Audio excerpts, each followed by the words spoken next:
Jangan lupa like, comment, and subscribe channel YouTube TVRI Bengkulu dan nyalakan lonceng notifikasinya.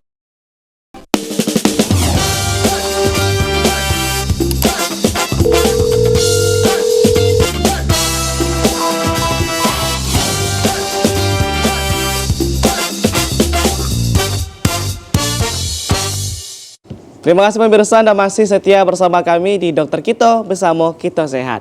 Kita masih membahas perihal penyakit kulit yaitu ektima atau biasa kita kenal dengan koreng, pemirsa.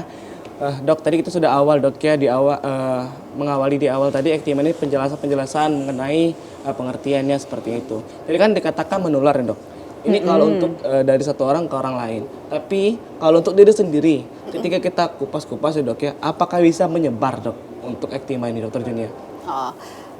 Bisa sekali, terutama kalau fasenya fase infeksius ya, saat pusnya sedang kumannya tinggi-tingginya, hygiene-nya memang tidak bisa. Jadi saat kita klopek, kalau klopek itu berarti dia udah kering ya, fasenya itu dia masih pus bernanah itu nyebar, belepotan di kakinya di bagian mana yang lain itu bisa meningkatkan muncul lagi lesi di tempat yang lain, misalnya masih di regio yang sama, artinya misalnya sama-sama di kaki kiri gitu ya, menyebar, bisa dia tumbuh lagi tempat yang baru, karena itu namanya kuman, dia bisa berkembang kalau kondisinya memang mendukung. Makanya hygiene-nya walaupun misalnya kita udah kena nih, hygiene-nya tetap harus kita jaga. Kadang kan memang kalau kita lagi luka, kita udah mulai ngering digatal ya, digarut. Iya, sebenarnya rasa yang nggak enak tuh rasa nggak nyamannya, gatalnya. Nah, karena gatal itu jadi kita cenderung garuk-garuk ke area yang lain.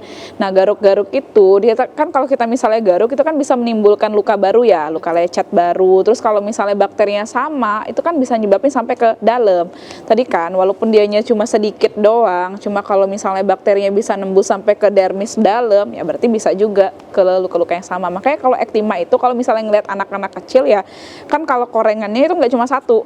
Jadi kan dia naik-naik tuh, jenisnya khas banget. Jadi naik ke seluruh kaki dan dia gede-gede gitu. Nah, itu ektima tuh paling banyak. Apalagi anak-anak kecil yang mungkin hobi main kotor kan, terus nggak dan berlubang lagi. Iya, biasanya dari area dekat telapak kaki tuh naik-naik ke atas. Betul. Berarti memang itu bukan karena luka yang biasa dong, tapi kan ektima tadi menyebar. Iya, karena anak-anak kan sering garuk, terus dia kan kalau misalnya main kan anak-anak itu kan mainnya bisa ke area-area kotor, terus nggak cuci kaki dengan bersih, kan sekedar siram-siram doang. Padahal kan yang bagusnya itu memang harus dicuci dengan sabun gitu.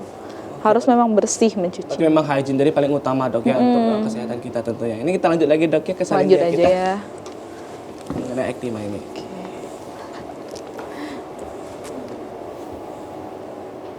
Oke, ini tadi bahas mengenai epidemiologi. Epidemiologi itu ngomongin seberapa banyak sih sebenarnya kasus ini gitu kan, terdatanya tersebarnya gimana aja. Jadi sebenarnya pada umumnya nih area-area yang kena itu adalah area ekstremitas bawah, tapi nggak menutup kemungkinan dia bisa naik juga sampai ke pantat gitu kan. Terus juga pada sering lebih ke anak-anak, karena tadi anak-anak itu kan lebih sering main-main kotor, terus nggak merawat hygiene-nya tersendiri gitu kan. Terus bisa mengenai usia-usia lanjut yang tidak dirawat, misalnya nih orang-orang tua yang ada luka tapi lukanya juga nggak mengalami perawatan yang bagus. Jadi itu kan dimana orang-orang tua pastinya juga daya tahan imunnya juga udah lebih rentan mudah terinfeksi dibandingkan dengan kita yang masih muda ya gitu. Terus juga orang-orang dengan penyakit-penyakit tertentu. Jadi memang ada penyakit-penyakit yang sifatnya melemahkan daya tahan tubuh, misalnya orang-orang dengan HIV, orang-orang dengan cancer, atau orang-orang dengan penyakit kayak diabetes mellitus yang kalau misalnya dia punya perawatan, tidak memiliki perawatan luka yang baik, maka lukanya akan menjadi lebih cepat jelek gitu kan. Terus pasien-pasien yang misalnya menggunakan obat-obatan yang sifatnya dia menurunkan daya tahan tubuh juga. Nah, itu juga wanti-wanti tuh proses penyembuhan luka juga akan lebih sulit nantinya. Jadi yang paling digaris bawahi sih kalau di sini adalah hygiene yang buruk, adanya lingkungan yang kotor sama didukung oleh udara yang lembab dan juga panas gitu. Oke, next slide. Ke etiologi. Kalau ngomongin etiologi yang tadi ngomongin apa sih sebenarnya penyebab dari kejadian si ektima ini. Jadi penyebabnya tadi udah dijelasin di awal ya. Kalau penyebabnya yang jelas adalah bakteri karena dia menimbulkan nanah nantinya. Nah, bakterinya itu golongan Streptococcus. Sebenarnya teman-teman cukup tahu aja dia ada bakteri yang golongan Streptococcus, nggak usah dicari tahu lebih lanjut juga nggak apa-apa. Yang penting paham kalau ini penyebabnya bakteri. Jadi proses untuk caranya pencegahannya ya benar-benar harus merawat hygiene gitu kan. Dimana tahapan awalnya tadi tadi. Jadi misalnya nih ada luka sedikit aja ya, kita punya luka-luka misalnya kayak luka gesekan atau goresan, atau misalnya ada luka lecet, kemudian kita nggak sengaja juga ada infeksi dari si bakteri golongan si Streptococcus ini, yang bakteri yang mendasari ektima, maka dia tahap awalnya akan membentuk suatu luka yang bulat.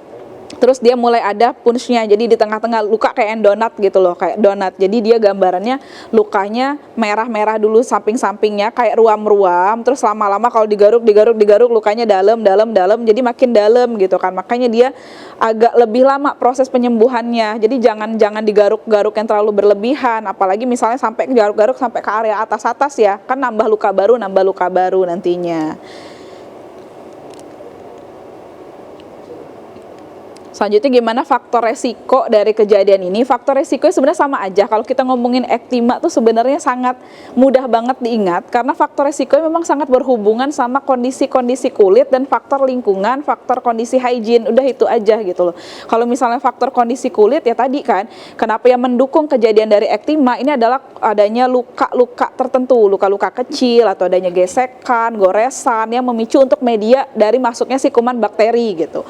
Terus adanya kontak dengan orang-orang yang terinfeksi. Jadi misal sebenarnya bisa terjadi ya, kalau misalnya ada kontak kulit nih, misalnya ada orang yang kena ektima, nih anak-anak nggak kena nih ektimanya misalnya kan, tapi dia ada kontak kulit lagi fasenya infeksius, jadi juga bisa mengalami hal serupa. Atau misalnya kontak sama bahan-bahan yang habis dipakai gitu, misalnya pakaian, handuk gitu kan. Seperti yang kita ketahui bahwa bakteri ini bisa bertahan hidup cukup lama nih di luar, bisa 3 sampai 3 hari lah paling lama gitu kan, bisa bertahan di lingkungan luar, kayak misalnya handuk gitu kan. Kalau misalnya nggak dicuci bersih, terus kita punya luka, kita kontak dengan si bahan-bahan kayak gini ya bisa menimbulkan luka yang sama gitu. Terus adanya riwayat impetigo yang tidak diobati dengan tepat, yang tadi saya jelasin di awal. Kalau jenis pyoderma itu salah satunya ada impetigo. Nah, impetigo dia hanya mengenai bagian superficialnya aja, bagian yang ibaratnya paling awal dari kulit. Tapi kalau lukanya nggak ditangani dengan baik, dia bisa menyerang sampai ke dalam, makanya lebih jadi ke ektima nantinya. Adanya kebersihan kulit yang jelek, lingkungan yang mendukung seperti lingkungan yang hangat, lembab, atau pasien-pasien yang punya penyakit-penyakit yang mendasari, dia lebih mudah rentan untuk mengalami infeksi ini. Jadi bukan berarti penyakit ini nantinya kena ektima ya, nggak berarti kayak gitu ya. Jadi maksudnya orang-orang dengan penyakit ini ketika mengalami infeksi bakteri dari si Streptococcus yang penyakit-penyakit kulit seperti ini, dia akan lebih rentan nantinya untuk kena. Jadi nggak berarti maksudnya orang DM pasti kena ektima, oh belum tentu gitu. Harus ada penyebabnya dulu. Terus gejala-gejalanya tadi yang pertama nih, jadi kan adanya bintil-bintil berisi cairan atau nanah. Nah, nantinya dia akan menimbulkan suatu luka koreng yang akhirnya nantinya ditutupi oleh krusta. Jadi kalau misalnya teman-teman lihat nih gambarannya kayak gini nih. Nih awal-awal mungkin cuma kayak buletan, kayak lenting gitu, lenting, isinya bisa air atau isinya nanah. Nah, nanti pecah jadinya dia menimbulkan si gambaran-gambaran krusta. Nah, lukanya itu nanti dalam banget. Jadi nggak cuma si superficialnya aja, tapi dia lebih ke dalam. Jadi kayak bentuk bolongan gitu loh di tengah-tengahnya. Nah, itu yang harus diobatin. Ini kalau misalnya nggak diobatin dengan baik, dia naik-naik kan lukanya. Tapi dia biasanya terbatasnya hanya di batas kaki aja. Nah, itu khas banget untuk ektima. Biasanya cuma ekstremitas bawah. Dia nggak bisa aja kena di tangan, tapi jarang. Paling sering itu adalah di kaki areanya. Karena tadi kan paling sering itu tentunya di area kaki, Dok ya, di area kaki. Iya, Pak. Tentunya semakin menarik dan semakin penasaran sekali kita mengenai ektima ini. Nanti kita akan menjelaskan lagi lebih jauh tentu ya. Perihal ektima ini. Untuk pemirsa di rumah, jangan kemana-mana. Kita akan hadir lagi setelah jeda pariwara berikut ini. Tetaplah bersama kami di Dokter Kito.